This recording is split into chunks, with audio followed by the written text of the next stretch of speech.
आणि त्यामध्ये अशी माहिती मिळते की त्यामध्ये महाराष्ट्राचा मुख्यमंत्री हा मराठा चेहरा असावा अशा पद्धतीची चर्चा झाल्याची माहिती मिळते. नेमकं मराठा मुख्यमंत्री असल्याचे काय फायदे महाराष्ट्राला?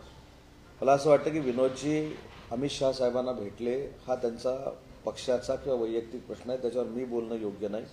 शिवसेना म्हणून मुख्य नेते एकनाथ शिंदे साहेबांनी आमची भूमिका स्पष्ट केलेली आहे आणि फक्त ही पत्रकार परिषद मी एवढ्यासाठीच घेतलेली आहे की विरोधक ज्या पद्धतीनं फेक नरेटिव्ह सेट करण्याचा प्रयत्न करत होते त्याला तिलांजली मिळालेली आहे. आता मी 3 दिवस सारखा जो उल्लेख करतो की गिरे तो भी टांग ऊपर अशा आविर्भावामध्ये कोणी राहू नये. आपले 20, 16, 10 जे काय आहेत ते सांभाळावे. ज्या लोकांनी सरकार स्थापन करण्यासाठी 34 दिवस 1.5 महिना लावला आणि काँग्रेससाठी अनेक वेळा दिल्लीमध्ये गेले, त्यांनी दिल्लीच्या गोष्टी आम्हाला सांगण्याची आवश्यकता नाही. एकनाथ शिंदे साहेबांच्या नेतृत्वाखाली वंदनीय बाळासाहेबांच्या विचाराचा शिवसेना हा पक्ष त्यांच्याच नेतृत्वाखाली चालतो. आम्ही महाराष्ट्रामध्येच निर्णय घेतो, परंतु महायुती असल्यामुळं काही लोक जसा धनुष्यबाण काँग्रेसकडे दिल्लीला नेऊन ठेवलेला त्यांनी होता तो आम्ही आणला. तशासाठी काही एकनाथ शिंदे साहेब दिल्लीमध्ये जात नाहीत. शेवटी नरेंद्र मोदी साहेब हे देशाचे पंतप्रधान आहेत, अमित शहा साहेब हे देखील मंत्री महोदय आहेत आणि या महायुतीचे नेते आहेत. त्याच्यामुळे दिल्लीमध्ये सरकार स्थापन करण्यासाठी चर्चा करणं हे अयोग्य नाही. परंतु ज्या राहुल गांधींनी स्वातंत्र्यवीर सावरकरांवर टीका केली, ज्या वंदनीय बाळासाहेबांनी स्वातंत्र्यवीर सावरकरांचा कायमस्वरूपी आदर केला, त्या स्वातंत्र्यवीर सावरकरांवर टीका झाल्यानंतर जे बोलू शकत नाही त्यांनी आम्हाला सल्ला द्यायची आवश्यकता आहे.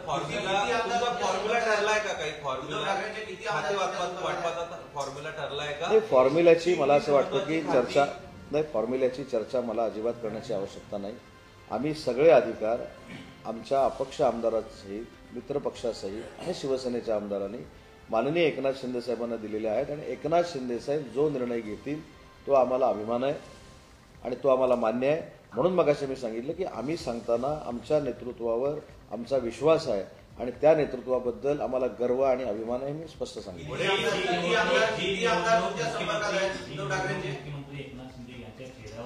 काय काय ही निवडणूक मुख्यमंत्री एकनाथ शिंदे यांच्या चेहऱ्यावर लढवलेली तर यश मिळालं लाडकी बहीण असो किंवा इतर योजनांच्या माध्यमातून तरी देखील मुख्यमंत्रीपद दिलं जात नाही, हा कुठेतरी अन्याय वाटतो का तुम्हाला? महायुतीनं ही निवडणूक लढवलेली होती. शेवटी न्याय अन्यायाकडे बघण्यापेक्षा माझ्या नेत्यांनी काय केलंय, माझ्या नेत्यांनी कशा पद्धतीनं या सगळ्या महायुतीला प्रेझेंट केलंय, कशा पद्धतीनं सत्ता आल्यानंतर ते वागलेत, याच्यावर देखील आमच्या पक्षाचं भवितव्य अवलंबून असतं. आजही आमच्या प्रत्येक शिवसैनिकाची भूमिका तुम्ही जे सांगताय तीच आहे. परंतु मुख्य नेते एकनाथ शिंदे साहेबांनी मतदानाचा आदर करून जो रिस्पेक्ट नरेंद्र मोदी साहेबांना आणि अमित शहा साहेबांना दिलेला आहे हे देखील देशाच्या राजकारणामध्ये पहिल्यांदा घडलेलं आहे.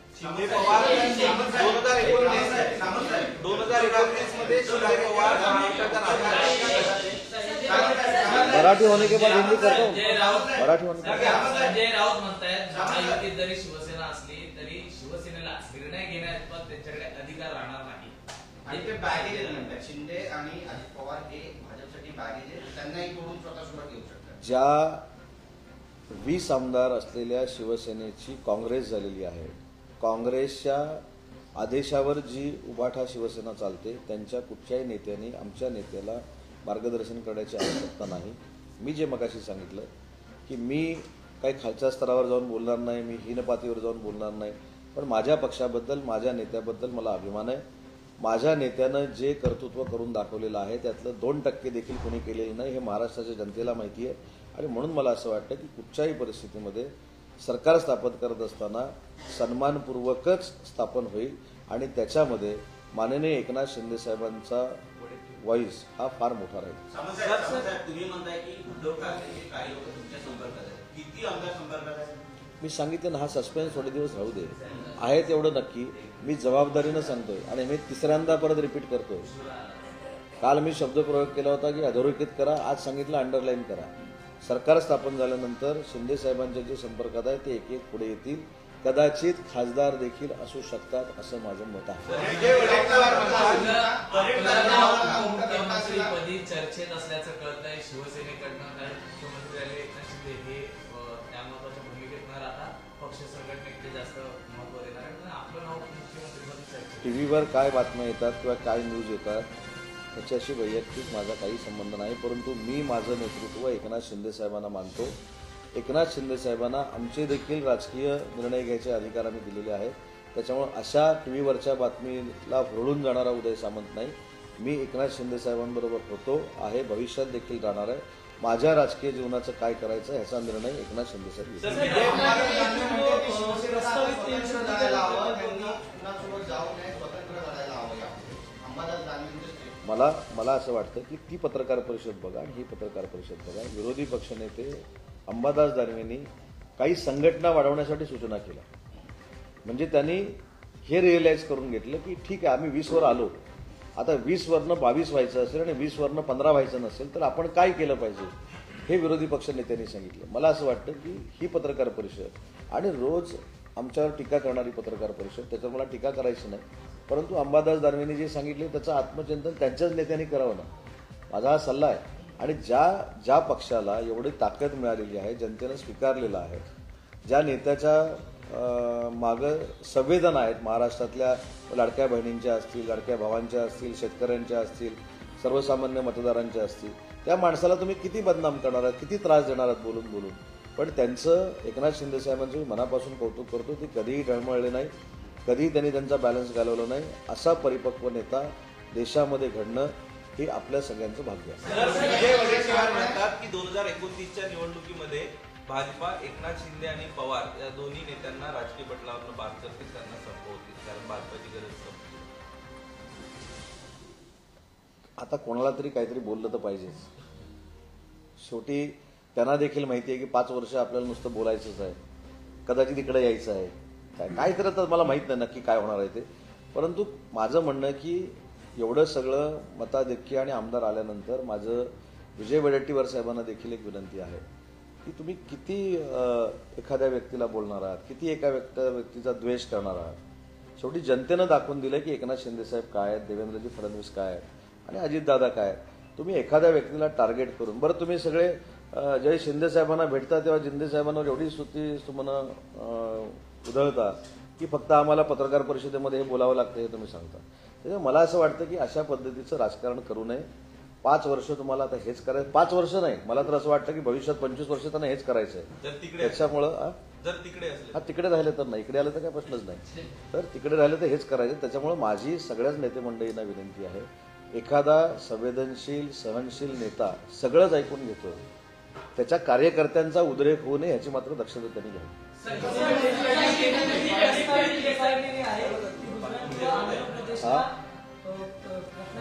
प्रस्तावित रिफायनरी आहे ती गुजरात किंवा आंध्र प्रदेशला जे आहे ते करण्याचा निर्णय केंद्र घेते अशी सध्या बातमी येते. आणि विरोधक सुद्धा एक पहिली गोष्ट अशी आहे, विरोधक म्हणजे कोण मला लॉजिक कळत नाही. विरोधक आता जर रिफायनरी गेली असं तुमच्या म्हणणं मला माहित नाही, तुम्ही सांगताय त्याच्यावर सांगा. ऐका ना, तेच म्हणलं सर, तुमचा आदर ठेवून बोलतो.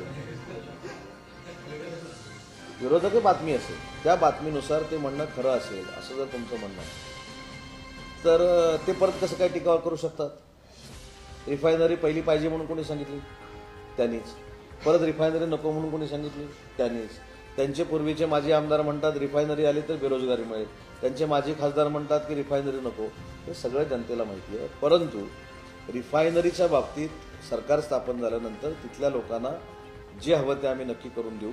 परंतु रत्नागिरी जिल्ह्यामध्ये 30,000 कोटीचे प्रकल्प आणण्यामध्ये मागच्या सरकारमध्ये आम्ही एकनाथ शिंदे साहेबांच्या नेतृत्वाखाली, देवेंद्रजींच्या आणि अजितदादांच्या नेतृत्वाखाली यशस्वी झालेलो आहोत. माझ्या मतदारसंघातली 450 एकर जागा ही VIT सेमीकंडक्टर प्रकल्पाला दिलेली आहे. त्याचं प्रकल्प 19,550 कोटीचा आणि 30,000 मुलामुलींना रोजगार तिथे मिळणार आहे. त्याच्यानंतर दुसरा 10,000 कोटीचा धीरूभाई अंबानी डिफेन्स क्लस्टर त्या ठिकाणी येतोय, त्याला देखील आम्ही जागा दिलेली आहे. आणि 1,000 कोटीचा निबे डिफेन्स क्लस्टर त्या ठिकाणी येतोय. असे जवळजवळ 31,000 कोटीचे प्रकल्प, कोका कोलाचा 3,500 कोटीचा प्रकल्प, असे रत्नागिरी जिल्ह्यामध्ये जवळजवळ 40,000 कोटीचे प्रकल्प हे ऑलरेडी आलेले आहेत आणि त्याच्यातनं हजारो मुलामुलींना रोजगार मिळणार आहे. रिफायनरीच्या बाबतीमध्ये जी भूमिका आहे, हे खरं तर प्रश्न आम्हाला विचारण्यापेक्षा माझी आपल्याला विनंती आहे की ज्यांनी पहिलं रिफायनरीचं पत्र दिलं की बारसूसारखी जागा असू शकत नाही 13,000 एकर, तिथं काडी देखील उगवत नाही, त्याच्यातनं बेरोजगारी दूर होऊ शकते, त्यांचा अजेंडा ज्यावेळी निघतो त्यावेळी त्या बारसूला ते विरोध करतात. त्याच्यामुळे राजकारणासाठी आपली भूमिका किती वेळा बदलावी हे देखील काही लोकांनी समजून घेतलं पाहिजे.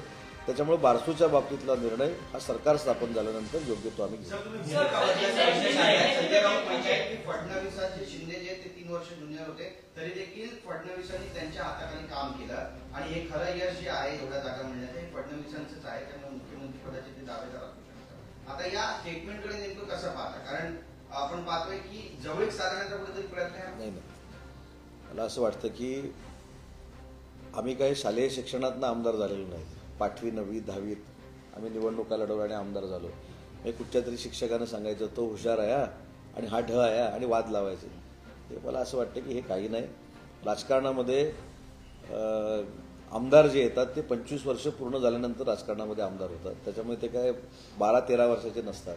हे जे काय आहे की देवेंद्र फडणवीस साहेबांमुळे सरकार आलं, शिंदे साहेबांमुळे सरकार आलं नाही, हे ते शालेय जीवनातले खेळ आहेत. तेव्हा मला असं वाटतं की आमची युती ही अभेद्य आहे आणि अभेद्य युती असल्यामुळं कुठेही असल्या शालेय जीवनातल्या खेळाला थारा आम्ही देणार नाही. आणि मला देखील म्हणून मगाशी मी सांगितलं की एखाद्या व्यक्तीचा किती तुम्ही द्वेष कराल ना, किती द्वेष कराल, म्हणजे सकाळी उठल्यापासून रात्री झोपेपर्यंत त्या माणसाला वाटेल त्या थराला जाऊन बोलायचं, तो देखील माणूस आहे. म्हणून मगाशी मी सांगितलं की ते संयमी आहेत, ते संवेदनशील आहेत, पण त्यांचे शिवसैनिक आक्रमक होतील अशा पद्धतीची त्यांच्या बाबतीतली वैयक्तिक मतं कोणी व्यक्त करू नये त्या मताचा मी आहे. ज्या शिवसेनेचे निर्णय घ्यायचे नव्हता त्यांना बाळासाहेबांची नाव अरे म्हणजे मागचं काही विसरतात की काय सगळे लोक. आता काँग्रेसचा हायकमांड कुठं आहे? काँग्रेसचा हायकमांड दिल्लीमध्ये आहे. मगाशी ज्याचा मी उल्लेख केला, काँग्रेसच्या 2 नंबरचा हायकमांड आहे. 1 नंबरचा हायकमांड, 2 नंबरचा, असे 2 हायकमांड तिथे आहे. 2 नंबरचं हायकमांड ज्यावेळी महाराष्ट्रातनं गेलं तरी स्वातंत्र्यवीर विदा सावरकरांवर हीन दर्जाची त्यांनी टीका केली. त्या काँग्रेसबरोबर परत मांडीला मांडी लावून बसणं हा खरा वंदनीय बाळासाहेबांच्या विचाराचा अपमान आहे. त्याच्यामुळे ज्यांनी सावरकरांचा अपमान केला, ज्यांनी वंदनीय बाळासाहेबांवर वाटेल त्या थराला जाऊन टीका केली, ज्यांनी उबाठाच्या पक्षप्रमुखांनी काँग्रेसवर एकेकाळ त्याच्यावर टीका केली, तर तुम्ही तुमचं आपापसातलं बघा ना. मी मगाशी देखील सांगितलं की नरेंद्र मोदी साहेब हे देशाचे पंतप्रधान आहेत. अमित शहा साहेब केंद्रामध्ये काम करतात. त्यांच्या नेतृत्वाखाली महायुती चालते, NDA चालते. NDAमध्ये देखील आम्ही सामील आहोत. त्याच्यामुळे दिल्लीमध्ये जाऊन राजकीय आम्ही निर्णय घेतले, त्याच्यामध्ये पोटदुखी असण्याचं काही कारण नाही. पण या प्रश्नाचं उत्तर मिळालं पाहिजे की ज्या दिल्लीच्या हायकमांडनं स्वातंत्र्यवीर सावरकरांवर टोकाची टीका केली त्याच्याबाबतली भूमिका पुढच्या 24 तासात जाहीर करावी.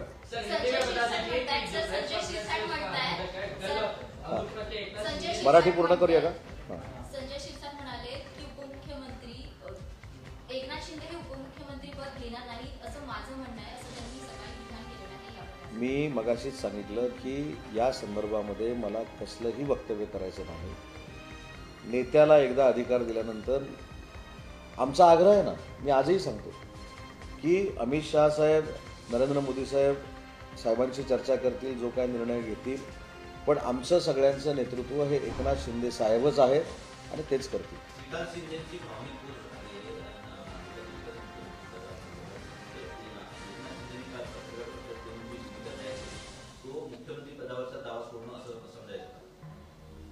त्याच्यामध्ये दावा सोडणं असं होतं असं मला वाटत नाही. त्यांनी रिस्पेक्टफुली सांगितलंय की मोदी साहेबांना आणि अमित शहा साहेबांना अधिकार दिलेले आहेत. त्या बैठकीची आपण वाट बघू. त्याच्यामुळे मला असं वाटतं ती बैठक आज किंवा उद्या होईल, त्या बैठकीची आपण वाट बघू. परंतु सरकार स्थापन व्हायला 34 दिवस लागणार नाही.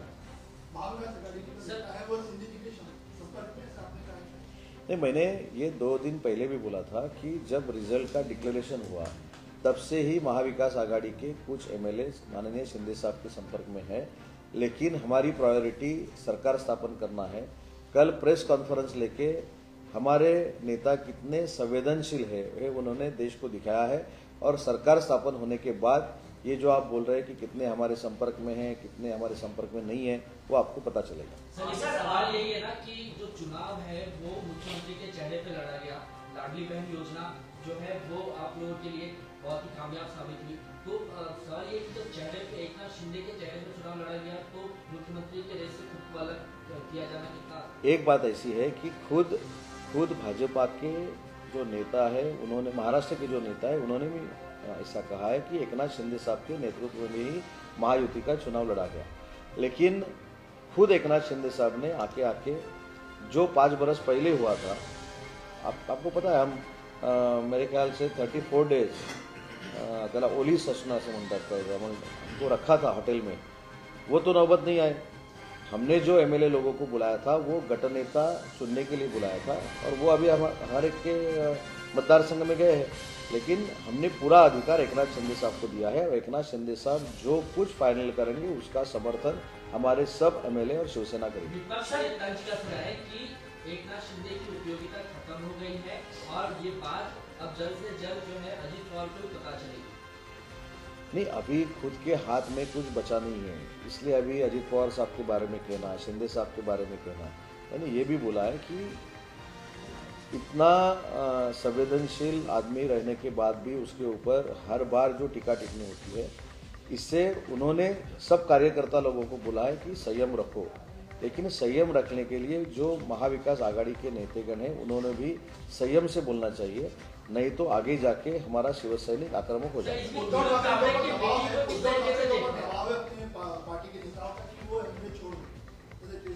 तो उसके ऊपर नहीं, ये बराबर है, तो उसके ऊपर प्रेस कॉन्फ्रेंस होनी चाहिए ना। हर बार एकनाथ शिंदे साहब को टारगेट करना, देवेंद्र जी को टारगेट करना, अजित दादा को टारगेट करना, ये अच्छी बात नहीं है। हर एक दिन एकनाथ शिंदे साहब के बारे में बदनामी कारक बोलना, उनको क्रिटिसाइज करना। महाराष्ट्र की जनता ने और मतदार लोगों ने दिखाया है कि एकनाथ शिंदे साहब का पॉलिटिकल पोटेंशियल क्या है, वो क्या है, वो कितने पॉपुलर है, तो महाराष्ट्र की जनता ने दिखाया। तो अभी तो चुप बैठना चाहिए। मुंबई महानगर पालिका में भी महायुति की ही सत्ता आएगी। विनोद तावड़े की मुलाकात हुई अमित शाह से, इस बीच तमाम जो चर्चा और मराठा चेहरा के तौर पर किस तरह की ये तो उनकी पर्सनल विजिट रहेगी, बीजेपी की विजिट अगर है वो तो वो बता सकते हैं कि वो उस विजिट में क्या हो गया। उसके ऊपर बात करना अच्छी बात नहीं है मेरे जैसे महाराष्ट्र के लीडर ने। हम एक ही करते हैं कि कल जो पत्रकार परिषद साहब ने ली है, एकनाथ शिंदे साहब ने ली है, उसके बारे में ये पत्रकार परिषद मैंने ली थी, और उनके साथ पूरी शिवसेना और पूरे एमएलए हम उनके साथ हैं। अभी तो ऐसा वो रूल्स एंड रेगुलेशंस में है ना, मुझको पता नहीं। 28+ अगर रहेगा तो विरोधी पक्ष नेता होगा, बराबर है। 29 28+ अगर 28 और 28+ अगर होता है तो मैं यही बोल रहा हूँ पहले से कि उसमें ध्यान दीजिए ना। आप 28 तक भी नहीं पहुंचे, उसके अभी देखो ईवीएम के बारे में बोले, झारखंड में ईवीएम अच्छा है, महाराष्ट्र में अच्छा नहीं है। जब एमपी का इलेक्शन हो गया था तब ईवीएम अच्छा था, अभी जो एमपी चुन के आया वहाँ ईवीएम अच्छा है। और जब ये ऐसा उनके अपोज में कुछ जाता है तब ईवीएम अच्छा नहीं है, न्यायालय अच्छा नहीं है, संस्था अच्छा नहीं है, गवर्नमेंट अच्छी नहीं है। ये मेरे ख्याल से उनके जो कार्यकर्ता बचे हुए हैं, एमएलए बचे हुए हैं, उनको मॉरल सपोर्ट देने की एक राजनीति है। कांग्रेस ने ये कल कहा कि वो बैलेट पेपर पर चुनाव कराया जाए, इसको लेकर सिग्नेचर कैंपेन चलाएंगे राज्य स्तर पर और केंद्रीय स्तर पर भी। राहुल गांधी भारत जोड़ो यात्रा के तर्ज पर यात्रा निकालेंगे वापिस। हाँ, क्योंकि बैलेट पेपर पर चुनाव कराया। फिर एक बार भारत जोड़ो, फिर एक बार भारत जोड़ो। अभी देखो, अभी मेरे ख्याल से कि आज के दिन का बहुत बड़ा जोश है कि ईवीएम के लिए हम आंदोलन करेंगे। मेरे ख्याल से 2 दिन पहले सुप्रीम कोर्ट में गए थे, बराबर है ना। सुप्रीम कोर्ट में गए थे और सुप्रीम कोर्ट ने डायरेक्टली बोला है कि ईवीएम कैंसिल करके बैलेट लेना ये उचित नहीं है, क्योंकि जब आपके तरफ से रिजल्ट लगता है तो ईवीएम अच्छा है, और आपकी तरफ से ईवीएम रिजल्ट नहीं लगता तो ईवीएम गलत है। ये मैंने नहीं बोला है, ये सुप्रीम कोर्ट ने मेरे ख्याल से बोला है। तो अभी सुप्रीम कोर्ट का निकाल होने के बाद भी अगर अपने कार्यकर्ताओं को मॉरल देने के लिए ऐसा कोई आंदोलन हो रहा है तो उनको हमारी शुभेच्छा है। सर, दिल्ली में तय होना है कि कौन होगा मुख्यमंत्री। क्या डिप्टी सीएम का पोस्ट आप लोगों को मिलता है तो एकनाथ शिंदे जी ही मुख्यमंत्री होंगे या कोई और? मैंने पहले भी बोला है कि ये पूरे अधिकार हमने हमारे मुख्य नेता एकनाथ शिंदे साहब को दिए हैं। एकनाथ शिंदे साहब जो फाइनल करेंगे उसका पूरी तरह से 100% समर्थन हमारे एमएलए करेंगे। शपथविधीनंतर काय कार्यक्रमाची शक्यता? नाही, झाला ना करेक्ट कार्यक्रम आणि आता काय. सर ते जाता जाता मालवणमध्ये बरेचसे कार्यकर्ते जे नवस करणार आहेत भराडी देवीला संजय राऊतांनी सकाळी पत्रकार परिषदेत असं कोण करणार. सूत्रांकडून माहिती मिळाली. त्यापूर्वी रवींद्र चव्हाण तर भराडी देवीला जाऊन आले. भराडी देवीचं पावित्र्य असं आहे की सगळीच मंडळी जातात, मी पण जातो, सगळे जातात. त्याच्यामुळं प्रत्येकाच्या धार्मिक गोष्टीवर आपण चर्चा करावी असं मला वाटत नाही. रवींद्र चव्हाण साहेबांना तिथं जावंसं वाटलं, उद्या मला जावंसं वाटेल, मला शिर्डीला जावंसं वाटेल, मला तुळजाभवानीला जावंसं वाटेल, याच्यावर टीका टिप्पणी होणं योग्य नाही. पण ती पत्रकार परिषद घेऊ नये असं कोण वैभव नाही करणार कोण. थँक्यू.